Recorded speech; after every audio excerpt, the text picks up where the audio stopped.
Great Lakes Prepping here. When I was younger, growing up in the suburbs of Detroit, I didn't really realize at the time that the Detroit area had a particularly large Italian-American population compared to most parts of the country.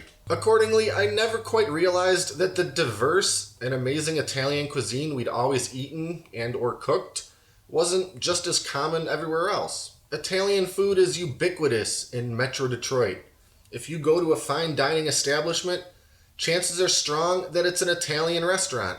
In fact, the oldest restaurant in Detroit, opened in 1890, is an Italian cafe. And while there are definitely other parts of the country with large Italian-American populations, I began to learn that we have Italian foods here that people outside of the area have never heard of. Even regional Italian cuisine that people from other Italian-dense cities are not aware of. A perfect example of one of these foods is what this video is all about, and that's Ammoghio sauce. Ammoghio sauce is one of those things that you've probably never heard of if you're not from Southeast Michigan. It's a very simple but tasty mixture of tomatoes, herbs, and olive oil. Seemingly spelled 10 different ways depending on who you ask, Ammoghio sauce is sometimes described as a sort of Italian salsa. It's commonly served on top of Italian sausage and breaded meats, or just scooped up with some bread. This is such an easy recipe, and it doesn't even look like there's much to it.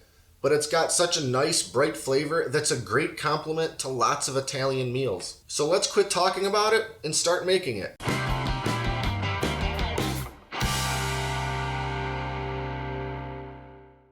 Ammoghio sauce is said to have been brought to Detroit by Sicilian immigrants back in the old days, and like most things, everybody makes it slightly different.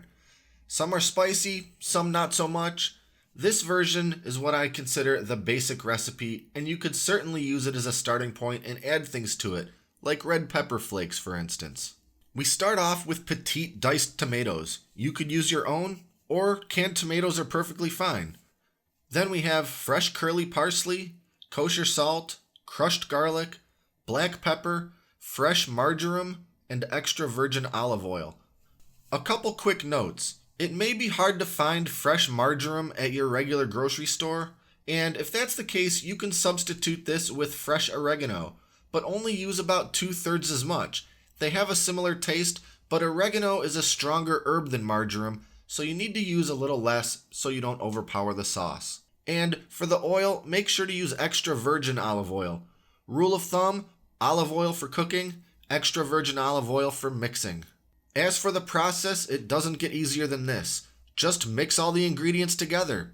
In no particular order, that's 1 28-ounce can of petite diced tomatoes, 1/4 cup fresh curly parsley, chopped, 1/2 teaspoon fresh chopped marjoram, or a bit less if you're substituting with fresh oregano, 2 tablespoons extra virgin olive oil, 1 teaspoon kosher salt, 1/8 teaspoon black pepper, and 1 tablespoon of minced or crushed garlic.